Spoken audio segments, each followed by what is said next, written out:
I had requested slides kind of adamantly up till the pretty much the last few days, but was denied access to a slide projector. I actually find them a lot more emotional and personal. And the neat thing about a slide projector is you can actually focus the work, unlike PowerPoint and some other programs. Now, I agree that you have to, there are certain concessions, and if you use a slide projector, you're not able to have the bad type swing in from the back or the side or up or down, but maybe it's an okay trade-off to trade that off for focus. It's a thought. And there's something nice about slides getting stuck.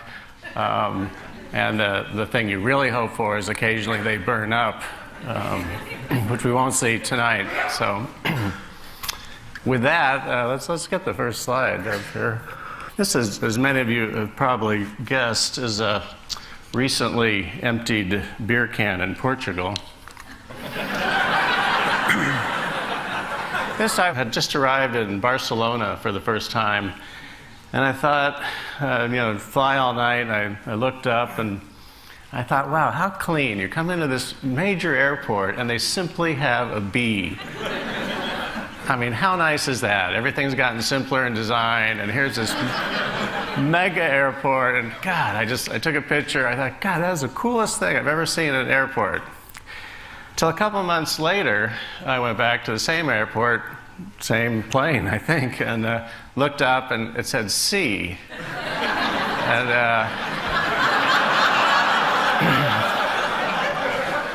it was only then that I realized it was simply a gate that I was coming into. I'm a big believer in the emotion of design and the message it's sent before somebody begins to read, before they get the rest of the information. What is the emotional response they get to the product, to the story, to the painting, whatever it is? That area of design interests me the most, and I think this is, for me, is a real clear, very simplified version of what I'm talking about. These are a couple of garage doors painted identical, situated next to each other. And so here's the first door. You get the message. It's pretty clear. Take a look at the second door and see if there's any different message. Okay, which one would you park in front of? Same color, same message, same words. The only thing that's different is the expression that the individual door owner here put into the piece. And again, which is the psycho killer here? Yet it doesn't say that. It doesn't need to say that. I would probably park in front of the other one. I'm sure a lot of you are aware that graphic design has gotten a lot simpler in the last 5 years or so. It's gotten so simple that it's already starting to kind of come back the other way again, get a little more expressive. But I was in Milan and saw this street sign and was very happy to see that apparently this idea of minimalism has even been translated by the graffiti artists. And this graffiti artist has come along, made the sign a little bit better, and then moved on. He didn't overpower it like they have a tendency to do. This is for a book by Metropolis. I took some photos, and this is a billboard in Florida, and either they hadn't paid their rent or they didn't want to pay their rent again on the sign, and the billboard people were too cheap to tear the whole sign down, so they just tear down sections of it. And I would argue that it's possibly more effective than the original billboard in terms of getting your attention, getting you to look over that way, and hopefully you don't stop and buy those awful pecan things, Stuckies. This is from my second book. The first book is called The End of Print, and it was done along with a film working with William Burroughs. And The End of Print is now in its 5th printing.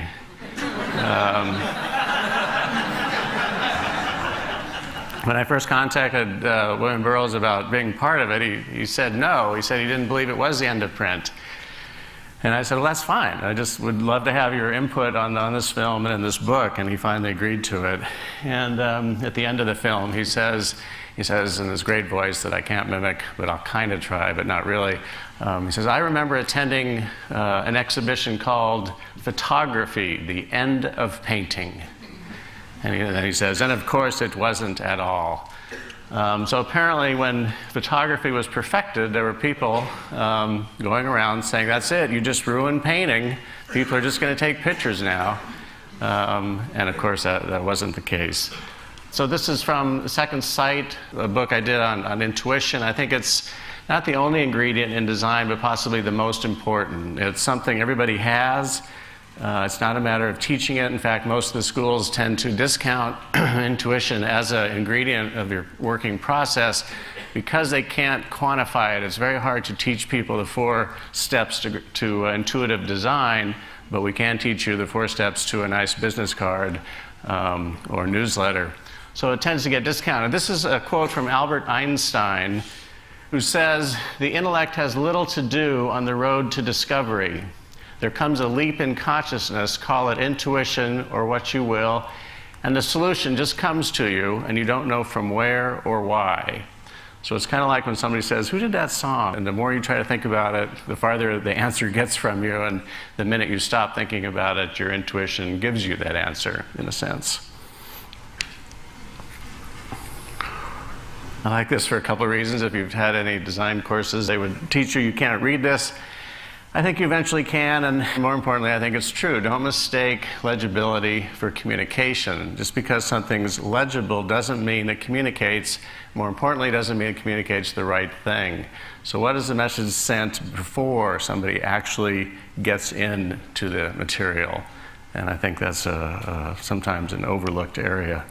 This is working with Marshall McLuhan Estate. I worked with his wife and son Eric, and we came up with close to 600 quotes from Marshall that are just amazing in terms of being ahead of the times, predicting so much of what has happened in the advertising, television, media world. And so this book is called Probed. It's another word for quotes, and a lot of them are have never been published before, and basically I've interpreted the different quotes. So this was the contents page. Originally, when I got done, it was 540 pages. And then the publisher, Ginkgo Press, ended up cutting it down considerably. It's just under 400 pages now. But I decided I liked this contents page. I liked the way it looked, so I kept it.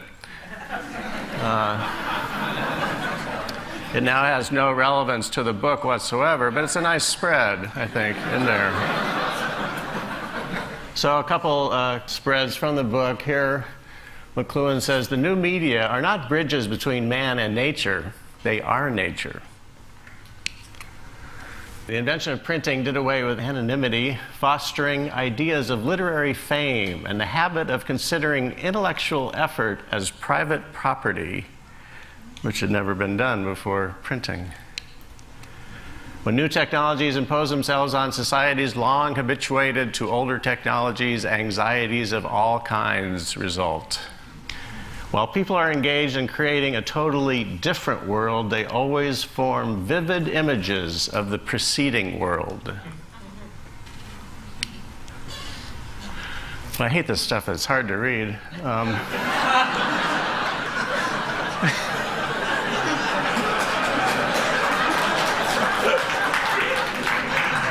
People in the electronic age have no possible environment except the globe, and no possible occupation except information gathering. That was it. That's all he saw as the options, and not too far off. So this is a project for 9 Inch Nails, and I only showed it because it seemed to it got all this relevancy all of a sudden, and it was done right after 9/11, and I had recently discovered a bomb shelter in the backyard of a house I had bought in LA that the real estate person hadn't pointed out. Some bomb shelter built apparently in the 60s, Cuban Missile Crisis, and I asked the real estate guy what it was when we were walking by. He goes, "It's something to do with the sewage system." I said, "Okay, that's fine." But I finally went down there, and it was this old rusted circular thing and 2 beds, and very kind of creepy and weird, and also surprising that it was done in kind of a cheap metal, and it had completely rusted through, and water everywhere, and spiders, and I thought, what were they thinking? You'd think maybe cement, possibly, or something. But anyway, I've used this for a cover for the Nine Inch Nails DVD, and I've also now fixed the bomb shelter with duct tape, and it's ready. I think I'm ready. So. This is an experiment really for a client, Quicksilver, where we're taking what was a 6-shot sequence and trying to use print as a medium to get people to the web. So this is a 6-shot sequence. I've taken 1 shot, cropped it a few different ways, and then the tiny line of copy says, if you want to see this entire sequence, how this whole ride was, go to the website. And my guess is that a lot of the surf kids did go to the site to get this entire picture. There's no way of tracking it, so I could be totally wrong. I don't have the slide of just the piece itself. This is a group in New York called the Coalition for a Smoke-Free Environment. Asked me to do these posters that were wild posted around New York City. You can't really, well, you can't see it at all, but the second line is really the more kind of payoff in a sense. It says, if the cigarette companies can lie, then so can we. But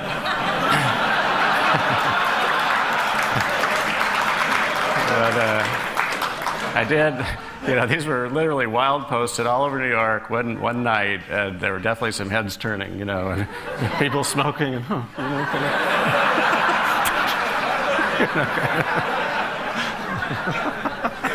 and it was purposely done to look fairly serious. It wasn't some, weird grunge type or something. They looked like they might be real. So, anyway, poster for Atlantic Center for the Arts, a school in Florida. This amazes me. This is a product I just found out. I was in the Caribbean at Christmas, and I'm just blown away that in this day and age they will still sell. Not that they will sell, that there is felt a need for people to want to lighten the color of their skin. This was either an old product with new packaging or a brand new package, and I just thought, yikes, how is that still happening? I do a lot of workshops all over the world, really, and this particular assignment was to come up with new symbols for the restroom doors.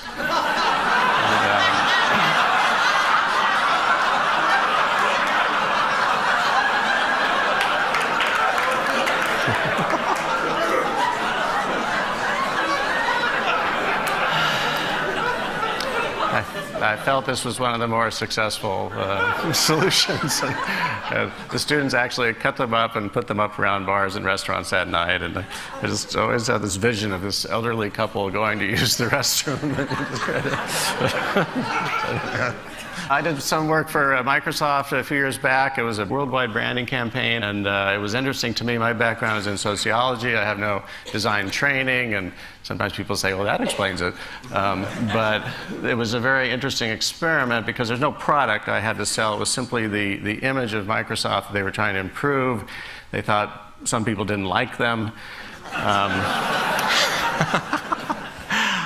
I found out that's very true working on this campaign worldwide. And our goal was to try to humanize them a bit. And what I did was add type and people to the ads, which the previous campaign had not had. And nobody remembered them, nobody referenced them. And we were trying to say that, hey, some of these guys that work there are actually okay. Some of them actually have friends and family, and they're not all awful people. And the umbrella campaign was, thank God it's Monday. So we tried to take this, what was perceived as a negative, their over-competitiveness, their long working hours, and turn it into a positive and not run from it. Thank God it's Monday. I get to go back to that little cubicle, those fake gray walls, and hear everybody else's conversations for 10 hours and go home.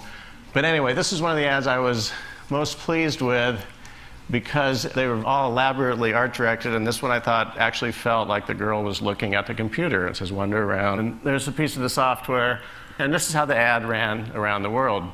In Germany, they made one small change without checking with me, nor did they have to because it was done through agencies, but see if you can tell the difference. This is how the ad ran throughout the world. Germany made one slight change in the ad.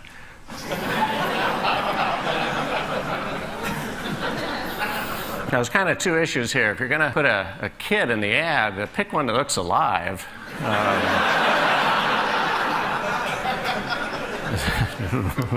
I just have a feeling this kid's been there for a week, you know, and he's just really hoping that boots up. And then and as the agency explained to me, they said, look, we don't have little green people in our country. Why would we put little green people in our ads, for instance?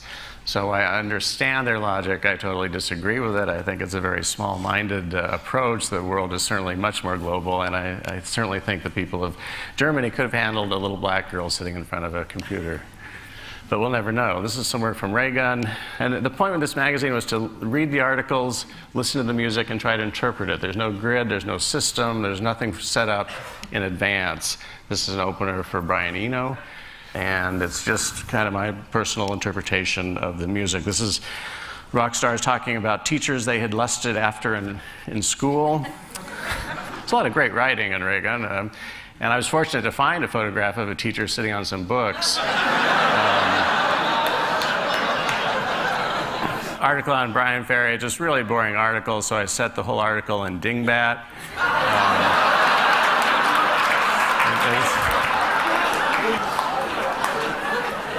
You could highlight it, you could make it Helvetica or something. It is the actual article. I suppose you could eventually decode it, but it's really not very well written. It really wouldn't be worthwhile. Having done a lot of magazines, I'm very curious how big magazines handle big stories, and I was very curious to see how Time and Newsweek would handle the 9/11, and it was basically pretty disappointed to see that they had chosen to show the photo we'd already seen a million times, which was basically the moment of impact. And People magazine, I thought, got probably the best shot. As kind of horsey type, but the texture, the second plane not quite hitting. There was something more enticing, if that's the right, it's not the right word, but in this cover than Time or Newsweek. But when I got into this magazine, there was something kind of disturbing.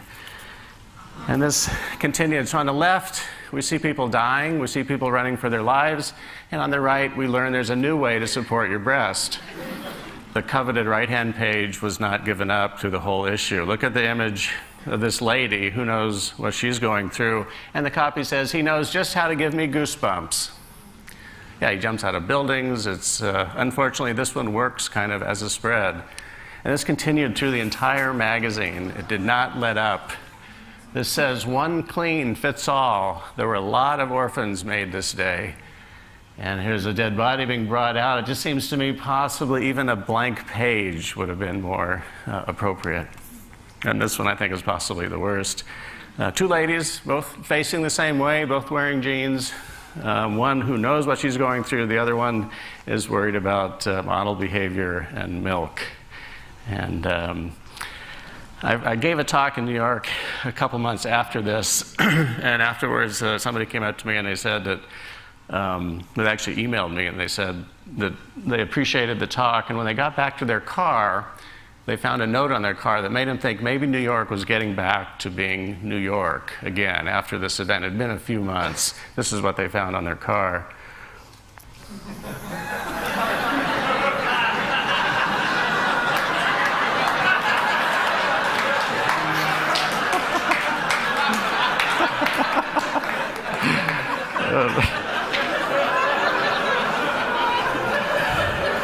There's very few times you'd be happy to find this on your car, but it did seem to indicate that we were coming back. This is my desktop. Somebody told me today there's this thing called folders, but I don't know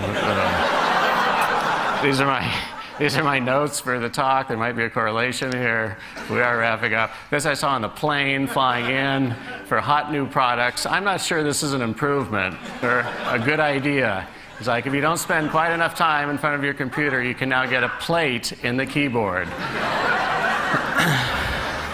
So there's no more faking it that you don't really sit at your desk all day and eat and work anyway. Now there's a plate, and it'd be really, really convenient to get a piece of pizza, then type a little bit, then I'm just not sure this is improvement. If you ever doubt the power of graphic design, this is a very generic sign that literally says, vote for Hitler. It says nothing else. And this, to me, is an extreme case of the power of the motion of graphic design, even though, in fact, was a very generic poster at the time. What's next? What's next is going to be people. As we get more technically driven, the importance of people becomes more than it's ever been before. You have to utilize who you are in your work. Nobody else can do that. Nobody else can pull from your background, from your parents, your upbringing, your whole life experience. If you allow that to happen, it's really the only way you can do some unique work, and you're going to enjoy the work a lot more as well. This is, I like found art. Hand lettering's coming back in a big way. I thought this was a great example of both. This lady's advertising for her lost pit bull. It's friendly. She's underlined friendly. That's probably why she calls it Hercules or Hercules, and she can't spell. But more importantly, she's willing to give you $20 to go find this lost pit bull. And I'm thinking, yeah, right, I'll go look for a lost pit bull for $20. And I have visions of people going down alleyways yelling out for Hercules, and you get charged by this thing, and you go, oh, please be Hercules, please be the friendly one. You know? I'm sure she never found the dog because I took the sign, but I was asked to give a talk at a conference in Sacramento a few years back, and the theme was courage. And they asked me to talk about how courageous it is to be a graphic designer. And I remember seeing this photograph of my father, who was a test pilot, and he told me that when you signed up to become a test pilot, they told you there was a 40 to 50% chance of death on the job. That's pretty high for most occupations. You know, the government would make a plane, and they'd say, go see if that one flies, would you? And some of them did, some of them didn't. And I started thinking about some of these decisions I have to make between, like, say, serif versus sans serif. And for the most part, they're not real life-threatening. Why not experiment? Why not have some fun? Why not put some of yourself into the work? And when I was teaching, I used to always ask the students, what's the definition of a good job? And as teachers, after you get all the answers, you like to give them the correct answer.